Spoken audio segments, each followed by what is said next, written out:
నమస్తే SR7 news కి స్వాగతం. వనపర్తి జిల్లా గోపాల్పేట్ మండల కేంద్రంలో శనివారం రచ్చకట్ల నుండి తహసీల్దార్ కార్యాలయం వరకు ర్యాలీ తీసిన సిపిఎం వనపర్తి జిల్లా కమిటీ ఆధ్వర్యంలో సిపిఎం వనపర్తి జిల్లా కార్యదర్శి పుట్ట ఆంజనేయులు, సిపిఎం జిల్లా కమిటీ సభ్యులు మేకల ఆంజనేయులు పాల్గొని ప్రసంగిస్తూ మహాత్మా గాంధీ గ్రామీణ ఉపాధి హామీ చట్టము 2005లో సిపిఎం వామపక్షాల ఒత్తిడితో పని హక్కుగా చట్టం చేయబడిందన్నారు. విబిజి రామ్జీ బిల్లుకు ప్రతిపక్షాలు ఎంత గోల చేసినా పార్లమెంట్లో ఆమోదం చేసుకోవడం అన్యాయమని, 2005 చట్ట ప్రకారం కేంద్ర ప్రభుత్వం ఉపాధి హామీకి 90% నిధులు ఇచ్చేదని, రాష్ట్ర ప్రభుత్వం 10% నిధులు ఖర్చు చేయాలని ఆ చట్టంలో ఉంది. కేంద్ర ప్రభుత్వం పేద కూలీలకు కడుపు కొట్టి ఆకలి చావులతో చచ్చే విధంగా వ్యవహరిస్తుందని విమర్శించారు. తెలంగాణ రాష్ట్ర ప్రభుత్వం గ్రామ పంచాయతీల్ని బీజీ రామ్జీ పథకాన్ని రద్దు చేసి మహాత్మా గాంధీ పేరుతో ఉన్న పాత పథకాన్ని కొనసాగించాలని తీర్మానాలు చేయాలని అన్నారు. ఈ ధర్నా కార్యక్రమం సందర్భంగా తహసీల్దార్ తిలక్ రెడ్డికి వినతిపత్రం అందజేశారు. ఈ కార్యక్రమంలో ఉపాధి కూలీలు పెద్ద సంఖ్యలో పాల్గొన్నారు.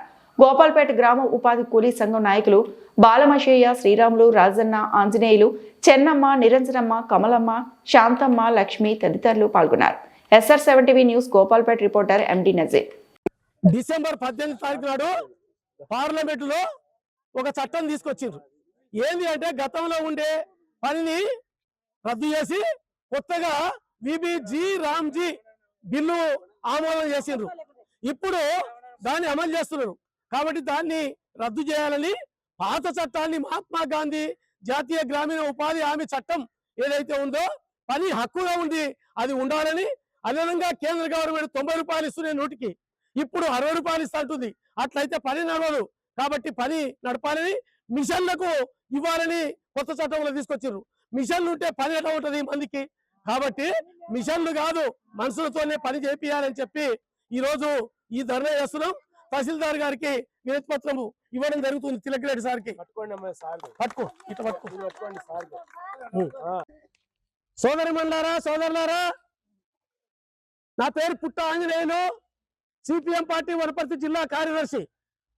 ఈ ఉపాధి హామీ పని సంబంధించి 2005లో వచ్చింది.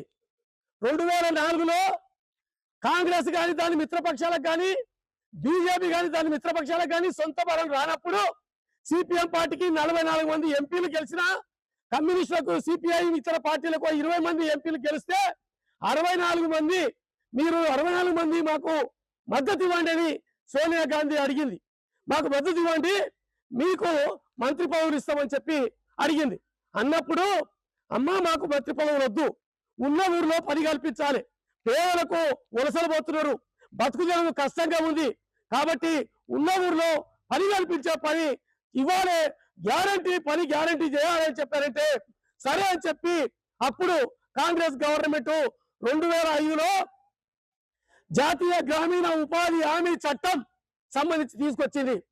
ఈ చట్టం వల్ల మొత్తము 90% అంటే 100 రూపాయలు ఉలవల పనికి ఖర్చు అయితే 90 రూపాయలు కేంద్ర గవర్నమెంట్ ఇచ్చేది, 10 రూపాయలు మాత్రమే రాష్ట్ర గవర్నమెంట్ ఇవ్వాలి అని చెప్పి చట్టంలో ఉండే. ఇది చట్టం అంటే పని హక్కుగా ఉండే, అంటే మనం అడగడానికే మనకు హక్కు ఉండే. పని తిండైనా పెట్టండి, పని అయినా చూపండి అని చెప్పి మన సిపిఎం పార్టీ నుంచి అనేక ధర్నాలు చేసినాం. ఆ పద్ధతిలో వచ్చింది ఈ చట్టం. వచ్చిన తర్వాత 2006 నుంచి ఇప్పటి వరకు 2025 డిసెంబర్ 17 తారీఖు వరకు ఆ పని నడిచింది.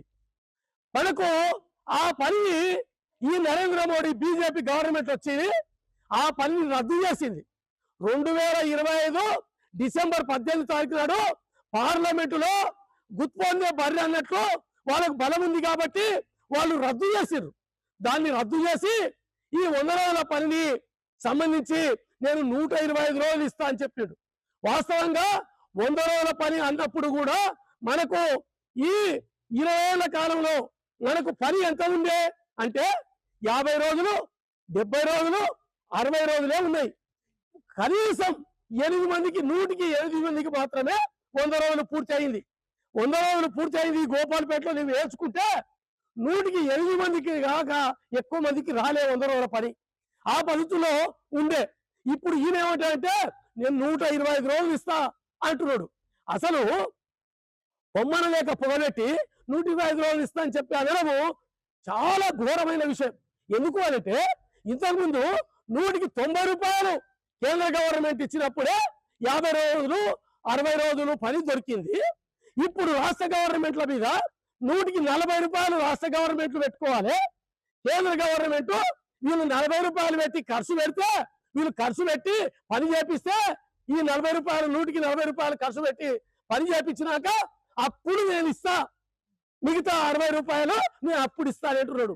అంటే పొమ్మను లేక పొగబెట్టడం, తర్వాత పేదల మీద వ్యతిరేకత ఉండడం. కాబట్టి ఈ బీజేపీ ధనవంతుల పార్టీ, పెద్ద పెద్ద కోటీశ్వరులకు సంబంధించిన పార్టీ. కాబట్టి వాళ్లకు ధనవంతులకైతే ఎంతైనా దోషి పెడతారు, కానీ పేదలకు మాత్రము చిటికెడు గోడట్టు అంటే కూడా పెట్టినట్లేదు. మనం నోటికాడి కూడు గుంజుకుంటున్నారు.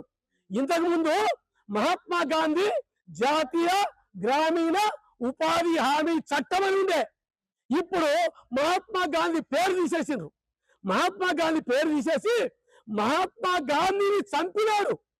నాథూరామ్ గాడ్సే, నాథూరామ్ గాడ్సే ఆ రాముని తీసుకొచ్చి ఈయన పెట్టిండ్రు. మామూలుగా ఆర్ఎస్ఎస్ వాళ్ళకు తెలుసు, బీజేపీ వాళ్ళకు తెలుసు, జీ రామ్జీ అంటారు. నాథూరామ్ గాడ్సే పేరు జీ రామ్జీ అంటారు. అంతే, నాథూరామ్ గాడ్సే జీ, రామ్ గాడ్సే అంటే రామ్ జీ. అంటే ఈ పద్ధతిలో పేరు పెట్టుకున్నారు, మార్చుకున్నారు ఇప్పుడు పేరు. ఇప్పుడు మనకు గతంలో ఉన్న చట్టాన్ని మొత్తం రద్దు చేసి ఇప్పుడు కొత్త చట్టం తీసుకొచ్చిర్రు. దీనివల్ల మన పేదలకు, కడుపులో పేగులు లేని వాళ్ళకు ఈ రోజు తిండి కూడా ఇబ్బంది అయ్యి కరువు బట్టి కాలంలో ఆకలి సావులు 1987లో మనకు ఆకలి సావులు జరిగినాయి. కమ్యూనిస్ట్ పార్టీ సిపిఎం పార్టీ వాళ్ళు ఈయన కాడికి అంబలి కేంద్రాలు పెట్టి ఆదుకోవడం జరిగింది. ఇప్పుడు మళ్ళా ఈ కరువు వంటి కాలంలో మొత్తం ఈ పని లేకుండా చేయాలని చెప్పి చూస్తా ఉన్నారు. కాబట్టి ఈ 100 రోజుల పని యథావిధిగా ఉండాలి. మహాత్మా గాంధీ జాతీయ గ్రామీణ ఉపాధి చట్టం ఉండాలి. ఇప్పుడు చట్టం కాదు, ఉపాధి స్కీము. అంటే మనకు ఇప్పుడు పెన్షన్ ఇస్తున్నారు. ఈ టిఆర్ఎస్ గవర్నమెంట్ ఏం చేసిండే, ఇంట్లో ఉండేటలకు 65 ఏళ్ళు దాటినలకు 2 కానీ 3 కానీ ముసలిలకు పింఛన్ ఇస్తుండే. కానీ ఇదే కేసీఆర్ మళ్ళీ ఏం చేసిండు, ఇదే కేసీఆర్ ఇంటికి ఒక్కరికే ఉండాలి పింఛను, వాళ్ళకు మొత్తం రద్దు చేయండి అని చెప్పి మొత్తం రద్దు చేసి ఇంటికి ఒకరికే పింఛను పెట్టిండు. అంటే ఇది ఈ పద్ధతుల్లో ఆయనకి ఇష్టం ఉంటే పెడతాడు, లేకపోతే లేదు. డబ్బులుంటే నడుస్తుంది, లేకపోతే లేదు. రాష్ట్ర గవర్నమెంట్లతోనే ఈ పనికి సంబంధించి డబ్బులు లేవంటే ఈ పని నడవదు.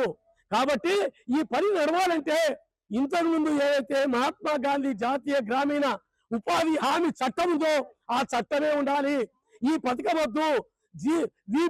జీ రామ్జీ బిల్లు అనేది పార్లమెంట్ లో వాళ్ళకి బలం ఉంది కాబట్టి ఆమోదం చేసుకున్నారు డిసెంబర్ 18 తారీఖు నుంచి. ఇప్పుడు ఈ జీ రామ్జీ పథకము అయ్యింది, ఆమోదమైంది పార్లమెంట్ లో. కాంగ్రెస్ వాళ్ళు, కమ్యూనిస్ట్ వాళ్ళు, మిగతా వాళ్ళు ప్రతిపక్షాలు సంబంధించి గట్టిగా కొట్లాడితే కూడా ఇది బలం ఉంది కాబట్టి వాళ్ళు బయటికి దొబ్బేసి వాళ్ళు ఇష్టం వచ్చినట్లు బలం ఉంది కాబట్టి పార్లమెంట్ లో ఆమోదం చేసుకున్నారు. మన కడుపు కొడుతున్నారు. అదే ధనవంతులకైతే కోట్లు పెడుతున్నారు. బీజేపీ ప్రధానమంత్రి నరేంద్ర మోడీ దోస్తు ఆదానే ఉంటాడు. ఆయన సంపద 1 నిమిషానికి 90 కోట్లు, ఒక రోజుకు 1612 కోట్లు. ఆయనకు 2014లో 53,000 కోట్లుంటే ఇప్పుడు 12 లక్షల కోట్లు అయింది. ఆయనకు కార్పొరేట్ ట్యాక్స్ మాఫీ, అదేవిధంగా బ్యాంకులకు ఎగ్గొడితే మాఫీ. బీజేపీ పార్లమెంట్ సభ్యుడు విజయ్ మాల్యాని 9,500 కోట్లు తీసుకొని ఎగ్గొట్టిండు, ఆయనకు మాఫీ చేసిండ్రు. నీరవ్ మోడీ అనేట ఆయన 12,000 కోట్లు తీసుకొని ఎగ్గొట్టిండు, ఆయనకు మాఫీ చేసిండ్రు. లలిత్ మోడీ అనేటానికి 25,000 కోట్లు తీసుకొని ఎగ్గొట్టిండు, ఆయనకు మాఫీ. ఈ పద్ధతిలో పెద్ద పెద్ద ధనవంతులకు మాఫీ చేసిండ్రు. మన పేదలకు మాత్రము ఉన్న నోటికాడి కూడు గుంజుకుంటున్నారు. కాబట్టి దీనికి వ్యతిరేకంగా మనం పెద్ద ఎత్తున ఉద్యమం నిర్మించాలి. అదేవిధంగా మన పేదలకు అందరికీ చైతన్యం చేయాలి. రోడ్ల మీదకి తీసుకురావాలి. ఈ గవర్నమెంట్ బీజేపీ ప్రభుత్వాన్ని వెనక్కి కొట్టాలి. లేదు అంటే మన పని మనకు వచ్చేటట్టుగా కొట్లాడాలి. ఆ పద్ధతిలో మనము ఇది చేయాలి. తర్వాత మనకు వాస్తవంగా ఈ గవర్నమెంట్ దగ్గర రేవంత్ రెడ్డి అంటున్నాడు, ఏమంటున్నాడు అంటే నా తోన డబ్బులు లేవు, నేను ఏం చేయాలి, నన్ను కోసుక తినండి అంటున్నాడు. అట్లా ఆయన ఈ 40% డబ్బులు ఇవ్వగలుగుతారా అంటే పని బంద్ అయిపోతుంది. మేము 45%, 40 రూపాయలు, 140 రూపాయలు ఖర్చు పెడితే నేను ఇస్తా, లేకపోతే లేదంటున్నాడు మోడీ. అంటే ఈ పని బంద్ చేయడానికే నరేంద్ర మోడీ సిద్ధమయ్యాడు. కాబట్టి ఈ పని నిలబడాలంటే మనం గట్టిగా కొట్లాడాలి. డబ్బున్నోనికైతే డబ్బు బలం ఉంది, రాజకీయ బలం ఉంది, అధికార బలం ఉంది, పోలీస్ బలం ఉంది, అన్ని అంగాలు మనకుంటాయి. కానీ మనకేముంది? మనకు ఐక్యమత్యం బలబలం. ఒక్క నేలపోసలు తీసుకొని పట్టు అయిపోతుంది. 100 నేలపోసలు కలిపి తాడుగా వెళ్తే ఎద్దును గాని ఏను గాని కట్టేయచ్చు. బలవంతమైన సర్పం చలిచీమల చేత దిక్కి సవదేశ సుమతి అని పద్యం ఉంది. అంటే చీమలు పుట్టను పెట్టుకుంటే పాము జ్వరపడి బయటికి రాకపోతే చీమలు చలిచీమలు కలిసి చంపేసినాయి. అట్లా మనం పేదోళ్ళమే కావచ్చు, కడుపులో పేగులు లేనోళ్ళమే కావచ్చు, మనం గీన ఐక్యమత్యం అయితే కొండ మీద కోతి తీర్చగలుగుతాం. కాబట్టి